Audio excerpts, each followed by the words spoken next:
అమెరికాలో ఉద్యోగం చేద్దామని కలలు కంటున్న భారతీయులకు ట్రంప్ మరోసారి షాక్ ఇచ్చారు. అమెరికా అధ్యక్షుడు డొనాల్డ్ ట్రంప్ H1B వీసాపై ఒక కీలక నిర్ణయాన్ని తీసుకున్నారు. H1B వీసా దరఖాస్తుదారులపై వార్షిక రుసుమును $1,00,000గా నిర్ణయిస్తూ ట్రంప్ సంతకం చేశారు. ఇక మీదట అమెరికా వేదికగా పనిచేస్తున్న కంపెనీలు విదేశీ నిపుణులు నియమించుకునేందుకు జారీ చేసే ఒక్కొక్క వీసాపై ఏడాదికి $1,00,000 చెల్లించాల్సి వస్తుంది. దీంతో కొత్త H1B వీసా విధానం భారత్తో పాటు చైనాపై తీవ్ర ప్రభావం చూపబోతోంది. ప్రతి H1B వీసాపై ఏటా $1,00,000 రుసుము విధించనున్నట్టు US commerce secretary Howard Lutnick ప్రకటనలో పేర్కొన్నారు.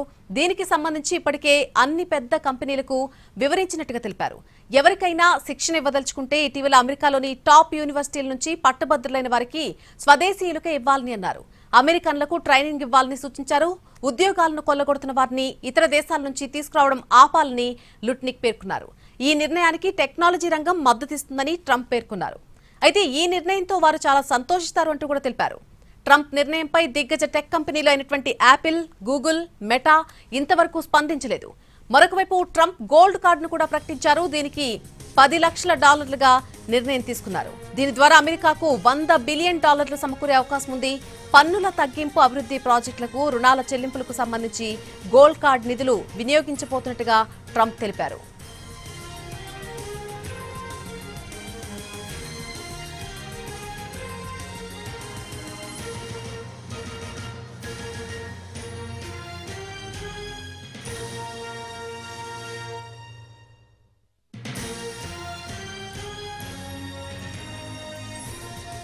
అయితే గ్రీన్ కార్డ్ లేకుంటే ఉద్యోగం కోల్పోయే అవకాశం ఉంది. అమెరికాలో H1B వర్క్ వీసాపై పనిచేస్తున్న భారతీయుల ఉద్యోగులపైన కూడా ప్రభావం పడుతోంది. అమెరికాలో మాస్టర్స్ ప్రోగ్రాంలు చేయాలనుకునే భారతీయులపై కూడా ప్రభావం పడుతోంది. భారతీయ వృత్తి నిపుణులు, నైపుణ్యం కలిగినటువంటి చైనా కార్మికులపై ఆధారపడే టెక్ రంగంపై కూడా ఈ ప్రభావం ఉండే అవకాశం ఎక్కువగా కనిపిస్తోంది. అంతేకాదు అమెరికా వేదికగా పనిచేస్తున్నటువంటి కంపెనీలపై ప్రభావం ఎక్కువగా చూపనుంది. అయితే 1990లో అత్యంత నైపుణ్యం కలిగిన విదేశీ నిపుణుల కోసం H1B వీసా తీసుకొచ్చారు. యుఎస్లోని టెక్నాలజీ కంపెనీలు విదేశీ నిపుణుల కోసం ఇవి జారీ చేస్తాయి.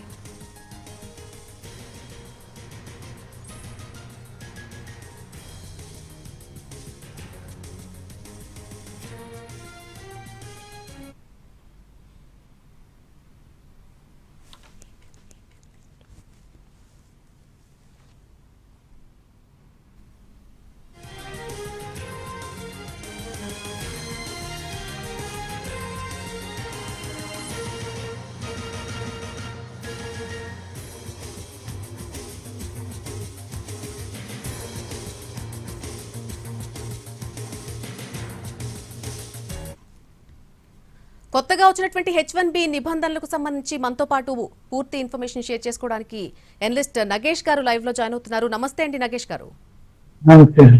సార్, ఈ నిర్ణయం ఎటువంటి ప్రభావం చూపించే అవకాశం ఉంది? ప్రధానంగా మన భారతీయులపై, ఇప్పుడు ఆల్రెడీ అక్కడ ఉద్యోగాలు చేస్తున్న వారిపై, అలాగే కొత్తగా దరఖాస్తు చేసుకునే వారిపై ఎంతవరకు ప్రభావం చూపించే అవకాశం ఉంది?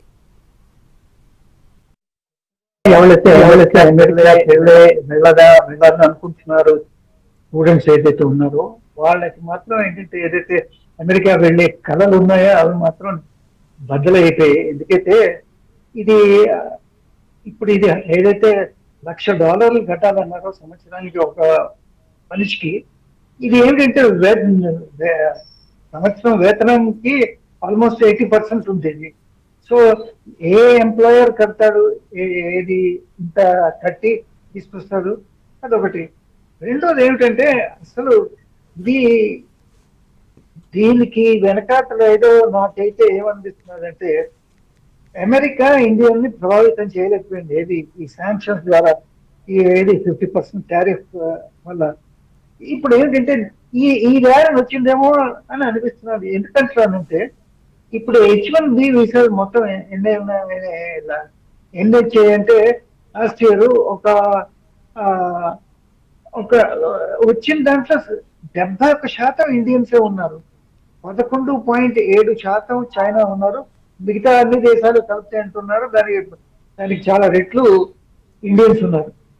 ఇప్పుడు వీసా ఛార్జీలు ఎంత ఉన్నాయంటే $1,000.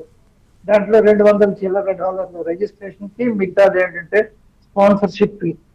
దీన్ని 100 రెట్లు పెంచడం తోటి అమెరికాకి ఎంత లాభం వస్తుందో నాకు లెక్కలేదు కానీ వాళ్ళకి టాలెంట్ మాత్రం పోతుంది. ఇవాళ దీంట్లో అమితాబ్ కాంత్ ఎవరైతే ఉన్నారో అది ఇంతకుముందు చీఫ్ ఎగ్జిక్యూటివ్ ఆఫీసర్ ఆఫ్ నీతి ఆయోగ్, అంటే ఇంతకుముందు ప్లానింగ్ కమిషన్ నీతి ఆయోగ్ అంటున్నారు. ఆయన ఏమంటున్నారంటే America's loss is India's gain అనేది చెప్తున్నారు. ఎట్లాగది ఇప్పటిదాకా ఏంటంటే మన బెస్ట్ ఫైనెస్ట్ టాలెంట్స్ అక్కడికి వెళ్ళిపోయి ఇప్పుడు వీళ్ళతో వెళ్ళబోయి వెళ్ళిన వాళ్ళు కూడా తిరిగి వచ్చే అవకాశం ఉంది.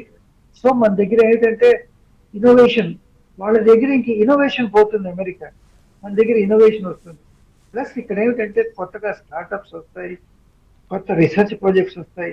ఇలాంటివన్నీ వస్తే ఇండియాకి లాభం అవుతుంది అనేది అదొక ఆలోచన.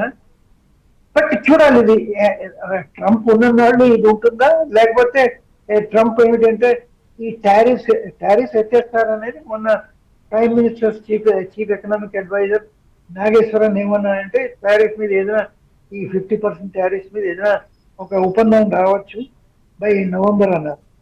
సరే అది ఎత్తేసినప్పుడు దీన్ని కూడా రీకన్సిడర్ చేస్తారేమో అని మనం అనుకోవాలి. మనం సరే, అయితే ఇప్పుడు ఈ రీసెంట్ గా తీసుకునే నిర్ణయం, ఈ వీసా ఫీజు పెంపు ఏదైతే ఉందో, ఇటు భారత్ అమెరికా మధ్య సంబంధాలకు సంబంధించి అసలు ఎటువంటి ఇంపాక్ట్ చూపించే అవకాశం ఉంది? డెఫినెట్లీ ఇంపాక్ట్, ఎందుకంటే అమెరికా దెబ్బ మీద దెబ్బ వేస్తున్నది. ఇప్పుడు మన దగ్గర ఏదైతే మన మన భారతీయులు అమెరికాలో ఉన్నవాళ్ళు, వాళ్ళు అమెరికా నుంచి లాస్ట్ ఇయర్ ఒక $33 బిలియన్ ఇండియాకి రెమిటెన్సెస్ పంపించారు. సో ఇప్పుడు అది మరి ఎంత మటుకు వస్తాయి వీళ్ళందరూ ఒకవేళ తిరిగి పంపించాలని చూస్తుంటే, ఇంకా లేకపోతే పోనీ అనుకుందాం కొత్త వాళ్ళు వెళ్లకుండా ఉంటేను వాళ్ళ జీతాలు ఒకవేళ తగ్గిపోతే ఇప్పుడు ఏమవుతున్నది, అమెరికన్ ఇండస్ట్రీకి దీనివల్ల బాగా లాభం అవుతున్నది. ఇండియన్స్ ఏమో తక్కువ జీతాలు ఇచ్చి చేర్చుకుంటున్నారు. సో ఇప్పుడు ఏమిటంటే అమెరికన్ ఇండస్ట్రీ కూడా ఎఫెక్ట్ అవుతుంది. ఎందుకంటే వాళ్ళకి ఫస్ట్ థింగ్ ఇంత టాలెంట్ ఉన్న వాళ్ళు ఇంత క్వాలిఫికేషన్స్ లేవు. ఎందుకు టాలెంట్ లేవు, వాళ్ళే మనకన్నా తక్కువ అనేది సజెస్ట్ చేయట్లేదు. నేనేమంటున్నానంటే మనం చదువుకి ఇచ్చిన ప్రాధాన్యత, పేరెంట్స్ ఇక్కడ పిల్లలకి చదువు చెప్పి డిగ్రీ కానీ పోస్ట్ గ్రాడ్యుయేషన్ దాకా తీసుకెళ్తారు. అక్కడ ఏంటంటే సొంతంగా స్టూడెంట్స్ సొంతంగా సంపాదించాలి, సొంతంగా లోన్ తీసుకోవాలి, తిరిగి ఉద్యోగం చేసి లోన్ కట్టాలి. సో అక్కడ పరిస్థితులు వేరు, వాళ్ళకి ఇంత తొందరగా టాలెంట్ అనేది దొరకడం అసంభవం. సార్, అయితే మీకేమనిపిస్తుంది, అంటే ఇది నిజంగానే అమలు సాధ్యమయ్యేటువంటి ఒక నిర్ణయంగా కనిపిస్తుందా? మీ ఎనాలిసిస్ ప్రకారం మీకు ఏ రకంగా అనిపించింది నిర్ణయం అనేది వినగానే? అసలు అంటే మరి నిన్న మనకి ఇక్కడ రాత్రి టైంలో డొనాల్డ్ ట్రంప్ ఏం చేశాడంటే ఎగ్జిక్యూటివ్ ఆర్డర్ సైన్ చేయించాడు. సో ఇప్పుడు ఎగ్జిక్యూటివ్ ఆర్డర్ సైన్ చేసిన తర్వాత దాన్ని అమలు చేయవలసిందే కదా, ఇంకా దాంట్లో వేరే మార్గం ఏముంది.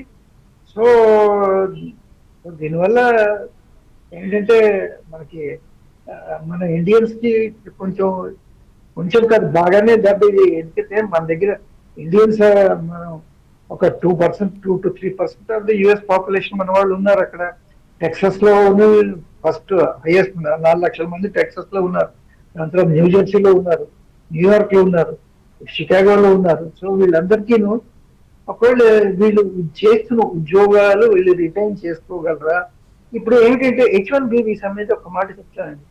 ఈ H1B వీసా ఏంటంటే ఎవరైతే స్కిల్డ్ వర్కర్స్ వీళ్ళకి కౌంటర్ పార్ట్స్ అమెరికాలో దొరకరు, స్పెషలైజ్ సబ్జెక్ట్స్ స్పెషలైజ్డ్ ఏరియాస్ వాళ్ళకి 3 years H1B వీసా ఇస్తారనమాట. That is renewable by another 3 years, 6 years ఉంటుంది. ఇప్పుడు వీళ్ళు ఏమిటంటే అక్కడ 6 years తర్వాత ఎవరికైతే 6 years అయిపోయిందో వాళ్ళు ఏంటంటే గ్రీన్ కార్డ్కి అప్లై చేసుకుంటారు, ఇంకేదో చేస్తుంటారు. ఇప్పుడు వీళ్ళకి ఇదంతా ఎక్కడ ఇంకా అక్కడ దిక్కు లేదు అంటే ఏమవుతుంది? సో అమెరికా దీన్ని అమలు చేయడం అనేది తప్పదు.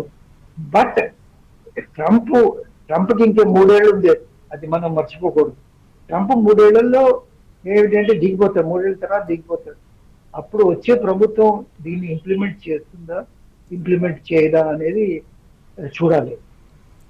సార్ నిజంగానే ఈ ఎగ్జిక్యూటివ్ ఆర్డర్ అనేది అమలైతే గనక ఇది తీవ్రమైనటువంటి ప్రభావం చూపే అవకాశం ఉంది. దరఖాస్తు చేసుకోవాలనే ఆశలు చచ్చిపోవడం ఒక ఎత్తు అయితే ఆల్రెడీ అక్కడికి వెళ్ళి ఉద్యోగాలు చేస్తూ వాళ్ళ మీద డిపెండెంట్లు పెట్టుకుని వెళ్ళిన వారంతా కూడా అన్యాయం అయిపోయే అవకాశం ఎక్కువగా కనిపిస్తుంది. వాళ్ళు ఉద్యోగాలు కోల్పోయే అవకాశమే చాలా ఎక్కువగా కనిపిస్తుంది. ఏమంటారు? క్లారిటీ ఇక్కడ ఇంకా ఫుల్ క్లారిటీ నాకైతే లేదండి. అక్కడ ఇప్పుడు ఎవరైతే H1B వీసా మీద ఆల్రెడీ ఉన్నారో వాళ్ళ సంగతి ఏమవుతుంది అనేది వాళ్ళని కూడా వాళ్ళ ఎంప్లాయర్స్ ని $100,000 కట్టమంటారా అండి? వాళ్ళు ఎందుకు కడతారండి ఎంప్లాయర్స్? ఎగ్జాక్ట్లీ ఆ విషయం మీద ఇంకా క్లారిటీ ఇవ్వాల్సిన అవసరం ఉంది సార్. కరెక్టేనంటారా? అవునండి, దాంట్లో క్లారిటీ ఇవ్వాలంటున్నా. ఇప్పుడు ఏంటంటే ఇప్పుడు మొత్తం ఏంటంటే ఈ H1B వీసా ఎవరికంటే మెయిన్లీ మన వాళ్ళ హైటెక్ ఏరియాస్ లో ఇది టెక్నాలజీ ఏరియాస్ లో ఉన్నారు. సో టెక్నాలజీ ఏరియాస్ లో వీళ్ళ జీతం ఎంత ఉందంటే $1,00,000, $1,20,000, $1,20,000, $1,30,000 ఉంది. ₹1,00,000 ప్రతి సంవత్సరం. ఇక్కడ ఎంపసిస్ ఏంటంటే ప్రతి సంవత్సరం ఇంకో $1,00,000 వీసా కట్టాలంటే ఎంప్లాయర్స్ కట్టరు. సో అది అసంభవం, అది అది జరిగే పని కాదు. సో వీళ్ళు ఏమిటి, వీళ్ళ పరిస్థితి ఏమిటి? తిరిగి వచ్చేస్తారా? ఆల్రెడీ ఇవాళ అమెజాన్, మైక్రోసాఫ్ట్ తన ఎంప్లాయీస్ కి ఒక హెచ్చరిక ఇచ్చింది, మీరు అమెరికా వదిలేసి వేరే దేశాలకి వెళ్ళొద్దనేది. ఎవరైతే వేరే దేశాల్లో ఉన్నారో వాళ్ళు సెప్టెంబర్ 21 అంటే మనకి రేపు వాళ్ళకి ఎల్లుండి ఈ లోపల సెప్టెంబర్ 21 లోపల తిరిగి మీరు వచ్చేసింది. లేకపోతే వాళ్ళు entry into United states must will be banned అన్నట్టుగా వాళ్ళు ఒక అందరికి ఈమెయిల్స్ పంపించారు వాళ్ళు. సో ప్రస్తుతం పరిస్థితి మాత్రం సీరియస్ గానే ఉంది. ఇది ఈ విషయంలో గవర్నమెంట్ సీరియస్ గానే ఉంది. సరే, ఇందాక నరేంద్ర మోడీ గారు మాట్లాడుతూ గుజరాత్ పర్యటనలో భాగంగా ఒక మాట అన్నారు, ఇతరులతో కలిసి నడుద్దాం కానీ ఆత్మాభిమానంతో బతుకుదాం, ఇతర దేశాలపై ఆధారపడడమే అన్నిటికన్నా పెద్ద శత్రువు అంటూ కూడా ఆయన కొన్ని మాటలు మాట్లాడడం చూసాం కాసేపటి క్రితం. సో దాన్ని మనం ఎలా చూడొచ్చు? దీన్ని బేస్ చేసుకుని ఆయన ఈ వ్యాఖ్యలు చేశారనుకోవచ్చా? అంటే మరి ఇది ఇంకా ఇది ఒక డెవలపింగ్ స్టోరీ అండి. ఆయన దీని మీద మాట్లాడారా లేకపోతే మనకి ఏది ట్రంప్ టారిఫ్స్ మీద మాట్లాడారా అని చూడాలి. ఇప్పుడు మనం చైనాతో కంపేర్ చేసుకోవాలండి. మీరు అడిగిన ప్రశ్నకి చైనా ఏమిటంటే చాలా మటుకు వాళ్ళకి సెల్ఫ్ సఫిషియెంట్ గా ఉన్నారు. ఇప్పుడు అమెరికాలో ఒక ఉదాహరణ ఇస్తే, అమెరికాలో ఏమవుతుందంటే వాళ్ళు హెవీ సబ్సిడీ ఇస్తారు అగ్రికల్చర్ కి, వ్యవసాయానికి చాలా హెవీ అగ్రికల్చర్ సబ్సిడీ ఇస్తారు. సో దానివల్ల ఏమవుతుందంటే హెవీ సర్ప్లస్ ప్రొడక్షన్ అయిపోతున్నారు. ఆ సర్ప్లస్ ప్రొడక్షన్ ఏంటంటే మనం తీసుకోమంటున్నారు. ఏది మొక్కజొన్న మన దగ్గర సరిగ్గా మనం సెల్ఫ్ సఫిషియెంట్ ఉన్నాం, వాళ్ళ దగ్గర ఎందుకు తీసుకుంటాం? చైనాలో సోయాబీన్ తీసుకోమన్నారు, జెనెటికలీ మోడిఫైడ్ సోయాబీన్. చైనా ఏం చేసింది, మీ మీద ఆంక్షలు పెడుతున్నామంటే చైనా మీరు అక్కర్లేదు మాకు, మేము బ్రెజిల్ నుంచి తెచ్చుకుంటామని వాళ్ళు బ్రెజిల్ నుంచి తెచ్చుకున్నారు. ఇప్పుడు అమెరికా పరిస్థితి ఏంటి? ఇండియా కార్న్ మొక్కజొన్న కొందంటున్నారు, వాళ్ళు చైనా సోయాబీన్ కొందంటున్నారు. సో ఇదే సెల్ఫ్ సఫిషియెంట్ అడ్వాంటేజెస్ నేను చెప్తున్నాను. సెల్ఫ్ సఫిషియెంట్ ఉంటే ఇది మనకి అడ్వాంటేజ్, మనం వాళ్ళ మీద ఆధారపడక్కర్లేదు. రెండోది అమితాబ్ కాంత్ చెప్పినట్టుగా మనం ఎప్పుడో అనుకున్నామండి. మీకు మేము అంటే చిన్నప్పుడు ఏమనుకుంటామంటే బ్రెయిన్ డ్రైన్ అనుకుంటుండేవాళ్ళం. దాని తర్వాత పెద్దలు ఏం చెప్పారంటే బ్రెయిన్ గురించి భయపడకండి, వాళ్ళు ఎప్పుడప్పుడు తిరిగి వస్తారు, అప్పుడు మనకి బ్రెయిన్ గెయిన్ అవుతుంది అన్నట్టుగా వాళ్ళు చెప్పారు.